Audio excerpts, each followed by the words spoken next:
We've opened the FX testing rig. We'll click the default setup button from the presets menu in the main patch. You should hear audio playback at this point. If not, check the audio settings at the bottom. You can lower the master output level if necessary. While we develop our effect, you can click the play and stop buttons to test the effect with audio files from this menu. We will add a multiplication object, an asterisk, to change the amplitude of the signal. The maximum amplitude coming from the input will be a value between 0 and 1, so we can think about this multiplier object as a volume adjustment. If we gave the multiplier the argument 0.5, it would cut the amplitude of the signal it received in half. If we gave it the argument 0, all signals received will be multiplied by 0 and we wouldn't hear any signal at all. When you add an argument, the option to have that number changed by a control through an additional inlet disappears. So let's remove the argument for the multiplication object. To produce a tremolo effect, we want to adjust the amplitude smoothly over time in a sine wave pattern.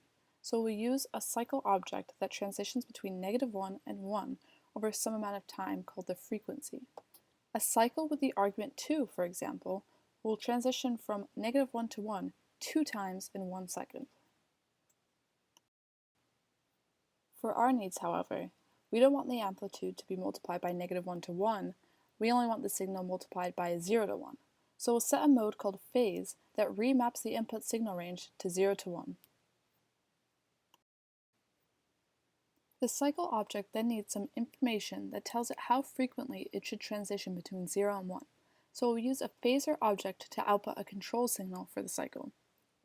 We can give the phasor the argument 2 to set the rate of the cycle object back to 2, which will get us back to where we were in the previous step. Likewise, we can give phasor the argument 4 or 8 or any number we like. Any value above 8 starts to produce an effect beyond what is normally expected of a tremolo. Regardless, it would be useful if we used a hardwired potentiometer to control this parameter instead of typing in numbers, so we'll remove the argument for phasor for now so that we can control that value in another way. We can get data from the knobs and switches connected to our microcontroller by adding a param object and specifying some info about that particular control parameter.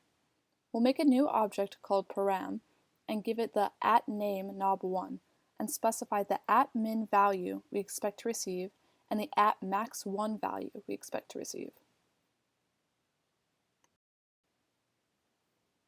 In the main patch, there is a knob labeled param knob1, which we will simulate the knob movement we'll experience later when we load the software onto the microcontroller.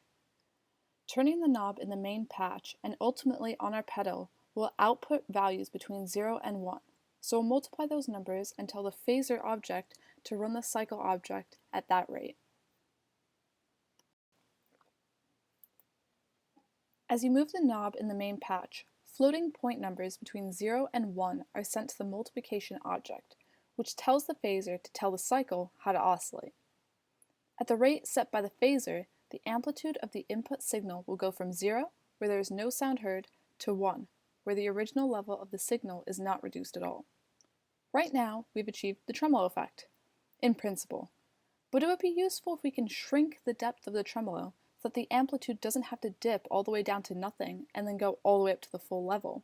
So, we'll create another param object for knob 2 to control the tremolo's depth. In the same way that we multiplied the input signal by a number to change its level, we will multiply the cycle level so that instead of the depth going from 0 to 1, we can turn the knob to make it go, for example, from 0.25 to 0.75. By reducing the depth of the cycle, however, the signal depth we're using to change the input signal's amplitude won't reach all the way up to 1, so there will be a reduction in the output level when the effect is being used. So to compensate for this, we'll add an offset to the signal so that whenever the new max depth number is from cycle, we add the difference back to the signal.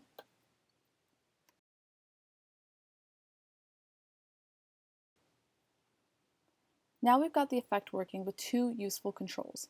The example patch in our kit has a few minor tweaks added to avoid clipping at the output level by adding a clip object that hard limits the output level of the audio so that the signals louder than that are reduced instead of being passed on to the output jack.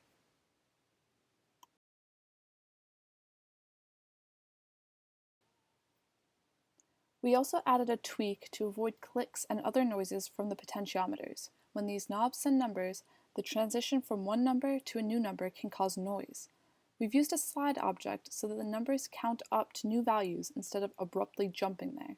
In this case, we're setting that transition rate to a number of samples per second, determined by the microcontroller's sample rate.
Finally, we'll add a bypass switch for this pedal so the tremolo effect portion can be turned on or off.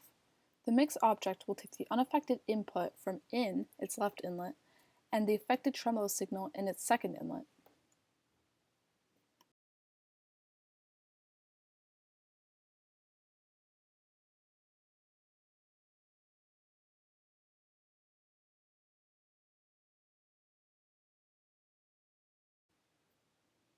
We will then add a push button param to tell the mix object which signal we'd like to send to the output, the dry signal received at inlet 1 or the process signal received at inlet 2. When you press the UI control labeled switch 5 in the main patch, the param named SW5 will send a 0 or a 1 and toggle between the dry version of the signal and the effective version of the signal via the mix object.